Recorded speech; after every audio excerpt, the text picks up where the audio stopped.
तो आज की क्लास में हम लोग बात करेंगे इक्विलिब्रियम ऑफ रिजिड बॉडीज के ऊपर।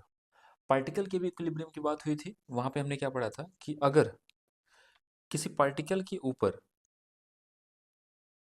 एक्ट करने वाला टोटल फोर्स जीरो हो जाए तो मैं बोलूंगा कि वो पार्टिकल इक्विलिब्रियम में है।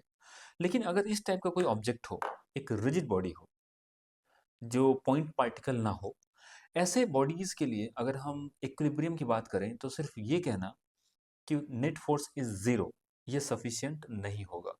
रिजिड बॉडी के इक्विलिब्रियम के लिए दो बातें इंपॉर्टेंट हो जाती हैं। एक तो नेट फोर्स का जीरो होना, दूसरा नेट टॉर्क का जीरो होना। ये दोनों ही होना चाहिए, तभी एक रिजिड बॉडी इक्विलिब्रियम में कहा जाएगा। अब देखो, अगर फोर्स जीरो हो तो हम इसे कहते हैं ट्रांसलेशनल इक्विलिब्रियम। इसका मतलब फोर्स जीरो होने का मतलब क्या हुआ कि रिजिड बॉडी ट्रांसलेशनल इक्विलिब्रियम में है।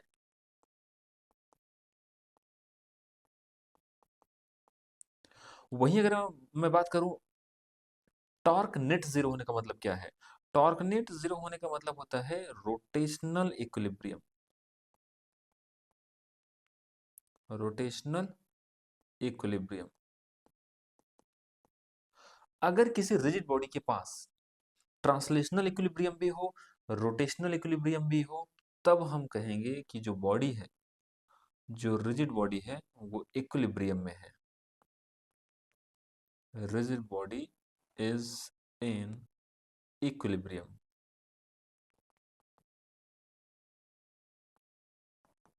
तो आपने देखा कि इक्विलिब्रियम का मतलब होता है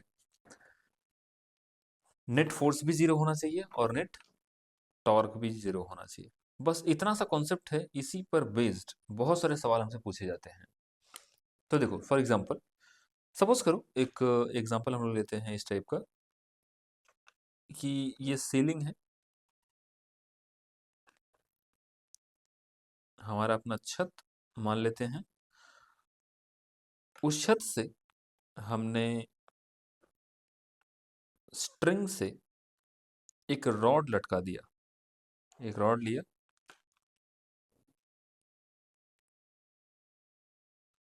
एम मास का एक रॉड लिया,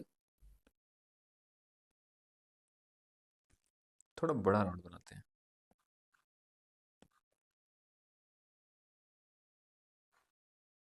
थोड़ा बड़ा डायग्राम बनाते हैं ताकि बातें अच्छे से क्लियर हो। देखो, मान लेते हैं ये सीलिंग है,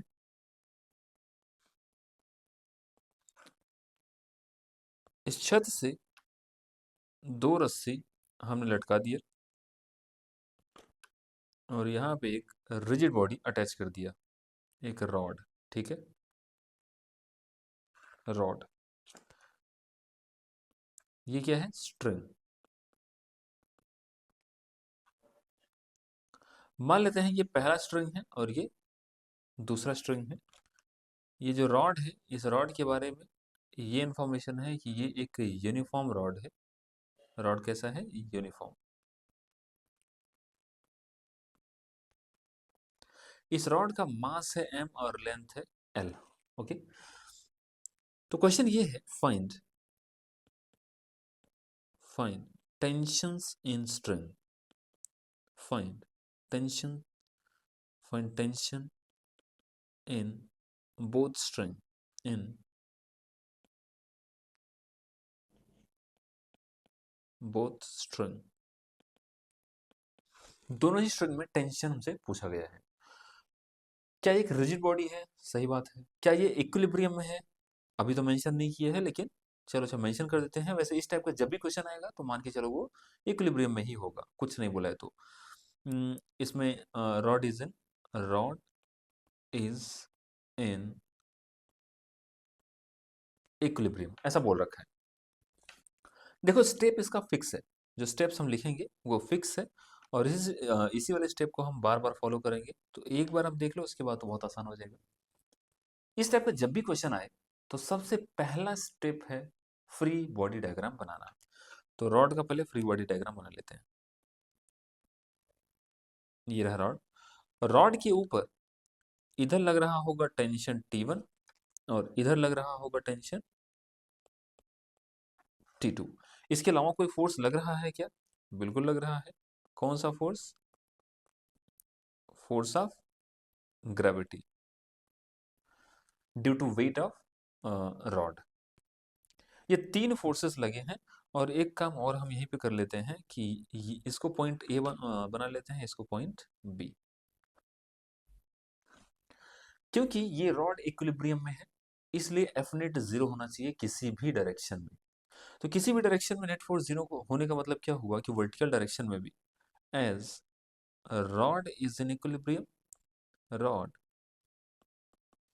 is in equilibrium, it means F net zero होना चाहिए, वाई डायरेक्शन का भी एफ जीरो होना चाहिए। और वर्टिकल डायरेक्शन में नेट फोर्स अगर देखा जाए तो ऊपर T1 प्लस T2 है और नीचे mg, तो मतलब T1 प्लस T2 मिलके किसको बैलेंस कर रहे हैं? mg को। ये तो है इक्वेशन नंबर 1। अब हम इक्वेशन नंबर 2 की बात करते हैं। दूसरा इक्वेशन होता है टॉर्क का इक्वेशन। तो हम बोलेंगे कि नेट टॉर्क भी जीरो होना चाहिए। अब देखो, जब भी टॉर्क की बात आती है ना, तो हम बोलते हैं भाई टॉर्क किसके अबाउट जीरो है। अगर कोई रिजिड बॉडी इक्विलिब्रियम में है तो किसी भी पॉइंट के अबाउट टॉर्क जीरो ही आता है। ठीक है। इसका मतलब ये है कि अब मेरे पास चॉइस है, मैं चाहूँ पॉइंट ए के अबाउट, मैं चाहूँ इस वाले पॉइंट ए के अबाउट टॉर्क बैलेंस कर दूं, चाहे इसके अबाउट कर दूं, चाहे सेंटर के अबाउट कर दूं, ये मेरे ऊपर है। लेकिन आसान ये होता है आसान ये होता है कि हम टॉर्क का बैलेंस किसी ऐसे पॉइंट के अबाउट करें जहां से एक वेरिएबल उड़ जाए। जैसे हम यहाँ पे पॉइंट ए को पकड़ते हैं, तो देखो टॉर्क अबाउट ए भी जीरो होना चाहिए। और टॉर्क अबाउट ए अगर आपको लिखना है तो देखो क्या कैसे लिखेंगे? Torque of T1 plus torque of mg plus torque of T2। क्या तीन ही फोर्स लग रहे थे बॉडी के ऊपर? बिल्कुल सही बात है। इसका मतलब तीन फोर्सेस के टॉर्क लिखने होंगे हमें। और उसमें भी जो T1 है, T1 का टॉर्क कितना आएगा देखो, सोचो, ये T1 लगा यहाँ पे, और पॉइंट जिसके अबाउट मैं टॉर्क लिख रहा हूँ वो इसी वाले पॉइंट पर है। मतलब पॉइंट ए पर ही T1 फोर्स लग रहा है, तो इसका टॉर्क कितना हो जाएगा? जीरो। तो ये तो बन गया जीरो। प्लस अब टॉर्क ऑफ mg कैसे लिखेंगे? देखो, इसमें एक पैटर्न और हमें दिमाग में बैठा लेना है कि अगर कोई सा भी फोर्स बॉडी को क्लॉकवाइज घुमाने का कोशिश कर रहा है, क्लॉकवाइज सेंस में घुमाने की कोशिश कर रहा है, तो उसके टॉर्क को आप प्लस में लिखोगे। और अगर कोई किसी पॉइंट पर लगने वाला फोर्स बॉडी को एंटी क्लॉकवाइज घुमाने का कोशिश कर रहा है, तो हम उसके टॉर्क को नेगेटिव में लिखेंगे। फॉर एग्जाम्पल, यहाँ पे जो T2 है, अगर आप पॉइंट ए पे अगर बैठ के देखो तो ऐसा लगेगा कि ये T2 वाला जो फोर्स है ना, ऑब्जेक्ट को एंटी क्लॉकवाइज घुमाने की कोशिश कर रहा है, जबकि ये जो mg वाला फोर्स है ये क्लॉकवाइज घुमाने की कोशिश कर रहा है। तो क्लॉकवाइज जो घुमाने की कोशिश कर रहा है, इसको हम प्लस ले लेंगे टॉर्क, और इसके टॉर्क को माइनस ले लेंगे। तो देखो, mg और f परपेंडिकुलर, क्या ये फोर्स mg वाला फोर्स गिरा, और परपेंडिकुलर अगर मैं लेंथ की बात करूं तो l/2 हो जाएगा। तो ये बन जाएगा l/2 इंटू mg। अब टॉर्क ऑफ T2 नेगेटिव में लिखेंगे हम, क्योंकि वो बॉडी को एंटी क्लॉकवाइज रोटेट करने की कोशिश कर रहा है। और कितने डिस्टेंस पे लग रहा है देखो, पॉइंट ए यहां पर है, यहां से बी का डिस्टेंस कितना बन रहा है? एल के बराबर। यही रीजन है कि यहां पे हम लोग लिखेंगे L/T2,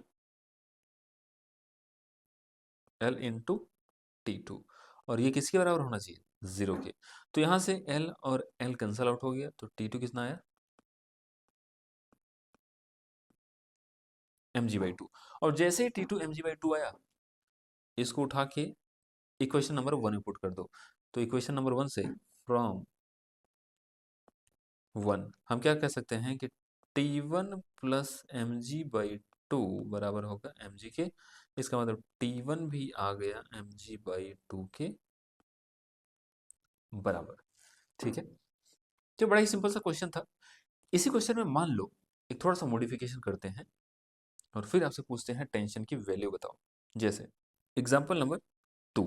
इसमें देखो क्या है कि एक हमारे पास रॉड है, इस रॉड को भी हमने इस तरीके से स्ट्रिंग से अटैच कर दिया है।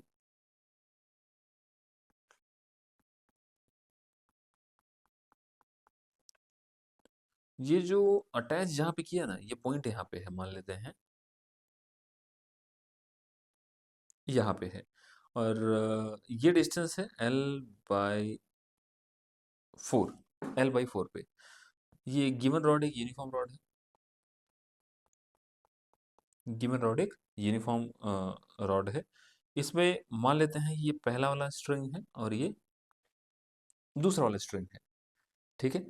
तो क्वेश्चन ये है इसमें कि अगर रॉड एक यूनिफॉर्म रॉड हुआ, यूनिफॉर्म रॉड जिसका मास m है और लेंथ l है, ये गिवन है, तो सवाल ये पूछा है इन्होंने कि भाई बताओ बताओ tension in T1 and T2 find. क्या पूछा? Find tension in T1 and find tension in, find tension T1 and T2, सीधे लिख लो T1 एंड T2। इस वाले क्वेश्चन की अगर मैं बात करूं, इसके पहले वाले क्वेश्चन में बात करूं, तो एक ही डिफरेंस है कि यहाँ पे जो स्ट्रिंग है वो एक एंड पे नहीं, एंड से थोड़ा सा L/4 डिस्टेंस पे अटैच किया गया है। तो इसका भी एबीडी बनाओ। पैटर्न वही है, पैटर्न सेम है। हमें क्या करना है, रॉड का सबसे पहले तो एबीडी बना लेना है। एबीडी बनाते ही फोर्सेस दिखने लगेंगे। T1 यहाँ पे लग रहा है और T2 इस वाले एंड पे लग रहा है। mg कहाँ लगेगा? mg तो रॉड के बीचों बीच लगेगा। क्या इसके अलावा कोई सिस्टम फोर्स लग रहा है क्या? नो, तीन ही फोर्स लग रहा है। अब एक काम करते हैं, थोड़ा सा ना डिस्टेंस दिखा देते हैं। डिस्टेंस, ये डिस्टेंस कितना है? L/4, और ये डिस्टेंस भी L/4 ही बन जाएगा। और ये डिस्टेंस कितना है? L/2। इसमें पॉइंट भी कुछ मार्क कर देते हैं। ये है पॉइंट ए, ये है सेंटर वाला पॉइंट, और ये वाला पॉइंट है बी। हमसे पूछा गया T1 एंड T2। अब देखो पहला तरीका तो मतलब दो दो तरीके हैं इसके, सॉरी दो इक्वेशन हम अप्लाई कर सकते हैं। एक तो नेट फोर्स जीरो होने का और दूसरा नेट टॉर्क जीरो होने का। तो हम लोग एक काम करते हैं, अगर मैं पॉइंट देखो, क्योंकि इक्विलिब्रियम में है, रॉड इक्विलिब्रियम में है, अगर इक्विलिब्रियम में है तो एफ नेट कितना होगा? जीरो। और एफ नेट जीरो होने का मतलब क्या हुआ कि ऊपर वाले फोर्सेस बराबर होंगे नीचे वाले फोर्सेस के। तो T1 और T2 मिलके क्या mg को बैलेंस कर रहे हैं? सही बात है। तो एक इक्वेशन तो यहां से बन गया। दूसरा, अब हम या तो पॉइंट ए या तो पॉइंट बी या तो पॉइंट सी, किसी एक पॉइंट के अबाउट टॉर्क जीरो करेंगे। लेकिन मैंने आपको बताया बेस्ट होगा कि पॉइंट ए या पॉइंट बी के अबाउट लिखो। क्यों? क्योंकि T1 या T2 में से एक तो गायब हो ही जाएगा। तो देखो हम लोग लिखते हैं टॉर्क अबाउट ए को जीरो करते हैं, टॉर्क अबाउट ए को जीरो करो। तो देखो ये वाला पॉइंट कहाँ पे है? ए वाला पॉइंट यहाँ पे है। इसका मतलब T1 का टॉर्क तो जीरो हो गया। उसके बाद mg क्या चाहता है? mg चाहता है कि जो ऑब्जेक्ट है वो क्लॉकवाइज घूम जाए। mg क्या चाहता है कि a के अबाउट जो ऑब्जेक्ट है वो क्लॉकवाइज घूम जाए। तो इसके टॉर्क को हम क्या करेंगे? पॉजिटिव लिखेंगे।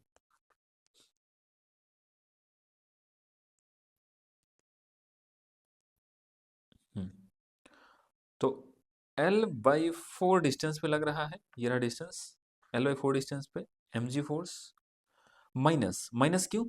अब T2 वाला टॉर्क लिखेंगे, और T2 वाला टॉर्क ऑब्जेक्ट को एंटी क्लॉकवाइज घुमाने की कोशिश कर रहा है। तो अब कितने डिस्टेंस पे है? डिस्टेंस देखो, इस वाले पॉइंट से बी वाला जो पॉइंट है क्या 3L/4 पर होगा? टोटल L है और इतना L/4 है, तो ये बनेगा 3L/4। तो देखो 3L/4 इंटू T2, और ये जीरो के बराबर आना चाहिए। यहाँ से L से L गया, 4 से 4 गया, तो T2 किसके बराबर है? T2 बराबर आ जाना चाहिए mg/3। और जैसे ही T2 mg/3 के बराबर आया, फ्रॉम इक्वेशन नंबर 1 इसको उठा के यहाँ पे रखो, तो T1 कितना है, तो T1 plus mg/3 is equal to mg। तो यहाँ से T1 जो बनेगा वो 2mg/3 बन जाएगा, है ना, 2mg/3। अच्छा एक बात बताओ, आप लॉजिकली एक चीज देख सकते हो, जरा बताओ, इसका सेंटर ऑफ मास यहाँ पे होगा, रॉड का सेंटर ऑफ मास बीचों बीच होगा। स्ट्रिंग 1 और स्ट्रिंग 2 में कौन सा ऐसा स्ट्रिंग है जो सेंटर ऑफ मास के करीब है, सेंटर ऑफ मास के पास है? क्या वो स्ट्रिंग 1 है? सही बात है। यही रीजन है कि स्ट्रिंग 1 में ज्यादा टेंशन आएगा। स्ट्रिंग 1 ज्यादा वेट को होल्ड करके रखेगा एक तरीके से। यही रीजन है कि जब आप देखोगे ना, T1 ज्यादा आया है जबकि T2 कम आया है। तो ये दो क्वेश्चन हमने किए, एक दो क्वेश्चन और कर लेते हैं इक्विलिब्रियम पर बेस्ड। जैसे एक तो ये क्वेश्चन करते हैं, एक अच्छा सवाल है ये सीसॉ का। देखो एग्जांपल नंबर 3, मान लेते हैं ये सीसॉ है, जहाँ पे ये इसका फलक्रम है। सीसॉ का मतलब क्या होता है, आपने कभी न कभी पार्क वगैरह में देखा होगा, दोनों साइड बच्चों के बैठने के लिए होता है और बीच में एक फलक्रम लगा रखा होता है, सो दैट कि एक बच्चा नीचे की तरफ तो दूसरा उठ जाएगा, दूसरा बच्चा इसको प्रेस करेगा, मतलब थोड़ा, मतलब अगर ज़्यादा वेट का हुआ तो ये नीचे आ जाएगा, ये ऊपर उठ जाएगा, है ना। इस टाइप का अरेंजमेंट होता है। ये दिया है इन्होंने 4 मीटर, और बाकी का डिस्टेंस दिया है 6 मीटर, ठीक है। उसके बाद इन्होंने बोला है कि हम्म, यहाँ पे एक बच्चा है जिसका मास है 40 kg। ये बच्चा ए है। उसके बाद इस वाले एंड पे एक दूसरा बच्चा है, इस वाले एंड पे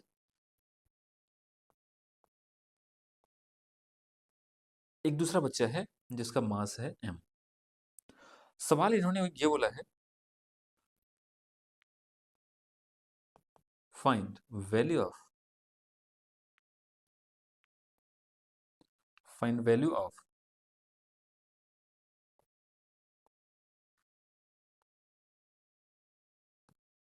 हाँ वो कैसे लिखे, फाइंड वैल्यू ऑफ, बार बार ये प्रोसेसिंग हो रहा है, फाइंड वैल्यू ऑफ m, ये हमारा क्वेश्चन है। If seesaw is seesaw is in equilibrium,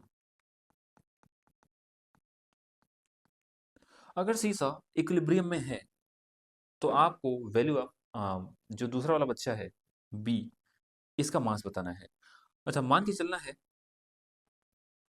कि ये जो दिख रहा है ना, दिस इज मासलेस, इसका इसको खुद अब आपको मासलेस मान के चलना है, ठीक है।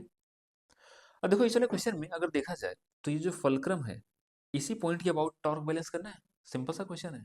इन्होंने क्या बोला है कि अगर ये सीसा इक्विलिब्रियम में है तो एम की वैल्यू क्या होनी चाहिए। अरे भाई इसका टॉर्क टॉर्क बैलेंस कर देते हैं। देखो बहुत ही सिंपल सा सवाल है। ये बनाया हमने सीसा, इस पे हम यहाँ पे ये रहा बच्चा, जिस बच्चे की वजह से यहाँ पे फोर्स कितना आएगा, 40 g के बराबर, और इस वाले साइड पे mg के बराबर नॉर्मल आएगा, और यहाँ पे है फलक्रम। तो सोचो इसी वाले पॉइंट P के अबाउट अगर मैं टॉर्क बैलेंस कर दूं, मैं इसी वाले पॉइंट के अबाउट क्यों कर रहा हूँ, क्योंकि इस पॉइंट के अबाउट अगर टॉर्क बैलेंस नहीं करूंगा तो यहाँ पे नॉर्मल भी तो आएगा, और यहाँ की नॉर्मल का भी टॉर्क लिखना पड़ेगा, जो कि मुश्किल होगा हमारे लिए। यही रीजन है कि हम इसी पॉइंट के अबाउट टॉर्क लिख देते हैं। तो ये डिस्टेंस कितना है, 4 मीटर, और ये कितना है, 6 मीटर। तो देखो टॉर्क अबाउट पी जीरो होना चाहिए, है ना। अब जो लेफ्ट वाले का टॉर्क है और जो राइट वाले का टॉर्क है वो दोनों इक्वल होने चाहिए। तो simple, 4 into 40 g must be equal to 6 into M G के, जी से जी गया, तो एम की वैल्यू कितनी आ जाएगी, ये बन जाएगा 160/6, तो ये बन जाएगा 16, 80/3 kg। मतलब दूसरा वाला जो बच्चा है वो 80/3 kg का होगा। उस कंडीशन में ये सी सॉ एकदम इक्विलिब्रियम में बना रहेगा, ना ऊपर उठेगा ना नीचे। इसमें एक सवाल पूछा जाता है कि if A is moved by, सवाल बहुत ध्यान सुना, if A is moved by 1 meter, find distance moved by B so that seesaw remain in equilibrium. लिखो सवाल, लिखो इसका B part. If A moved by 1 meter right side, if A moved by 1 meter towards right, by how much, by how much distance B should move so that seesaw remain in equilibrium, remain in equilibrium।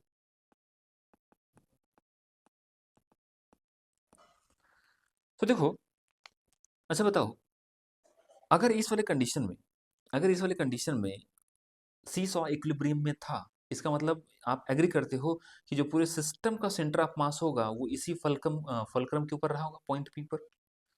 अगर point P पर, अगर point P के ऊपर ही centre of mass रहा होगा,